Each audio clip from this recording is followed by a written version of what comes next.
na kung tutuusin ang galing naman sa opisina ng Pangulo hanggang sa pagpadukot sa dating Pangulong Duterte para itapon na lamang sa ibang bansa.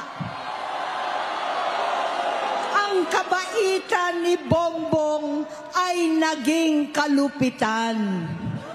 Garapalan ng pagtatakip sa kanya ng mga nasa Congress, sa Senado, mga miyembro ng kabinete.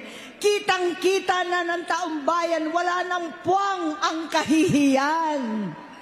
Para bang nauulit ang bangungot ng kasaysayan dinamas namin noon.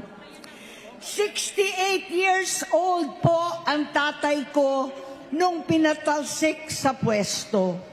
68 years old na rin si Bongbong ngayon.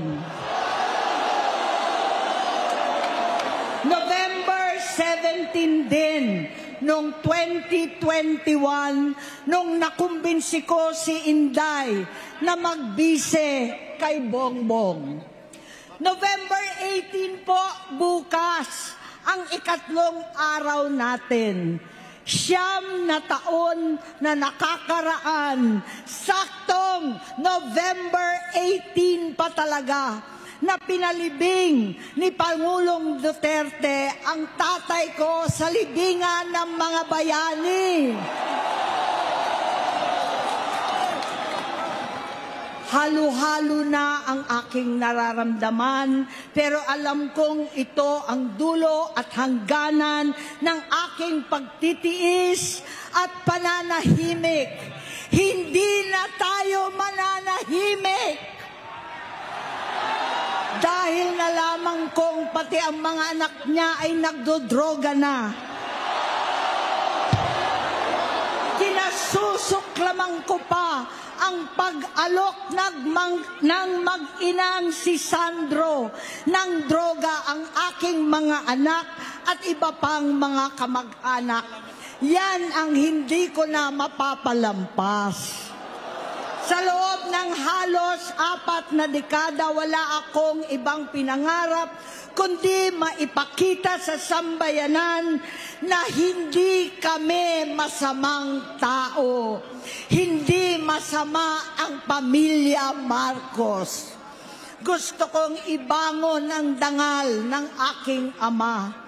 Sa pamamagitan na nagpagtatrabaho para sa bayan, sinikap kong maging mabuting gobernador, kinatawan, senador. Hindi ako halos nagpapahinga para makapag-iwan sana ng legasiya na kapag sinabing Marcos, nabawi na namin ang tingin sa nakaraan. Ngunit sa kagustuhan kong maging responsableng anak, matupad ang pangako ko sa aking ama, nabigo akong maging mabuting kapatid. Naging mahina ako kay Bongbong. Sa kapulisan at sundalo, sa lahat ng mga leader at tagapagpatupad ng batas, siya ang Pangulo natin ngayon. Sinabi ko kung anong kalagayan niya ngayon. Tulungan niyo akong mapabuti ang kanyang kalagayan. Tulungan niyo akong matulungan siya. Hindi niya ako kalaban. Ang kalaban niya ay ang sarili niya. At nadadamay ang bansa sa laban na yan. Bilang senador at lingkod bayan, batid ko ang mga problema at gaya ng bayan, alam ko rin ano ang solusyon. Sa pagkakawatak-watak, patuloy na pamumulitika, pagnanasa sa kapangyarihan ng mga talunan naman, kaguluhan sa Mindanao, alanganing gyera sa China at Estados Unidos, kawalang pananagutan sa flood control scam, garapalan, takipan, panggigipit sa hindi kaalyado, pagkakanulo sa kapwa Pilipino, pagdakip sa dating Pangulong matanda't may sakit upang ihagis lamang sa bansang dayuhan.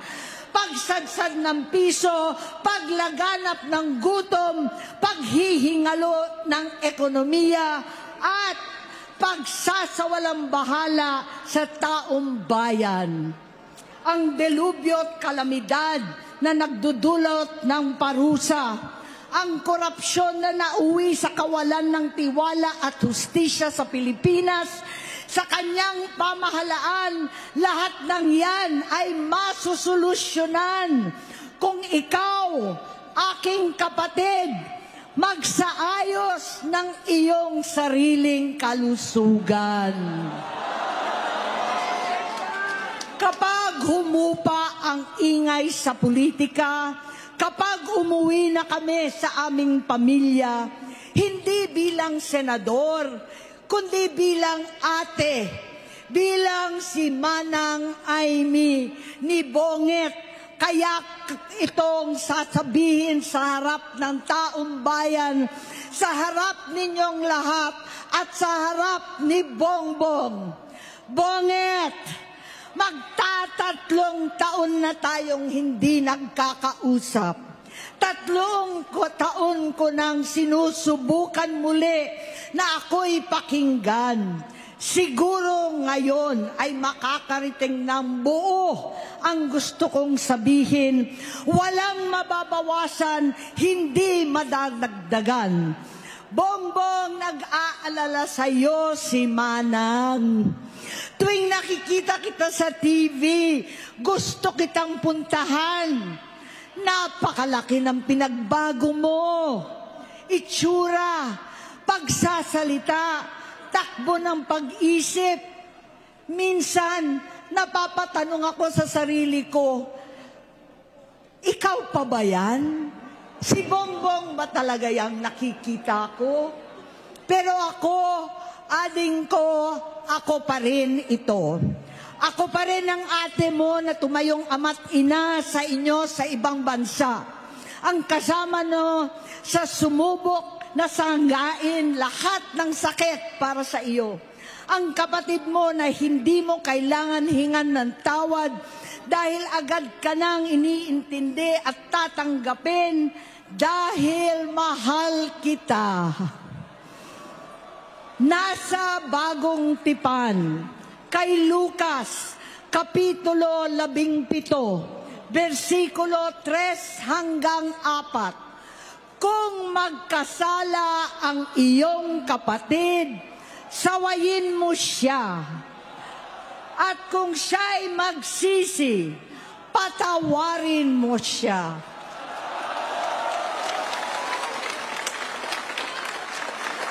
Tama na, ading ko. Tapusin mo na ang paghihirap mo at ng bayan. Gaya noong umalis tayo sa palasyo, kaya ko pa rin hawakan ang iyong kamay, huwag kang matakot. Malaki na ang dulot sa iyo ng droga. Sinisisi ko ang sarili ko dahil hindi ako nakinig sa mga sumbong. Hindi ako nakialam. Hindi ako maniwala, pero hindi pa huli ang lahat. Tama na, ading ko, magpahinga na tayo. Umuwi na tayo, magpagamot, magpagaling at nangangako ako, hindi ako malilingat, hindi ako magkukulang. Lahat ng kasama mo ngayon, hindi natin kasama sa pinakamadilim na bahagi ng buhay natin. Kasama mo sila ngayon dahil nasa taas ka pa.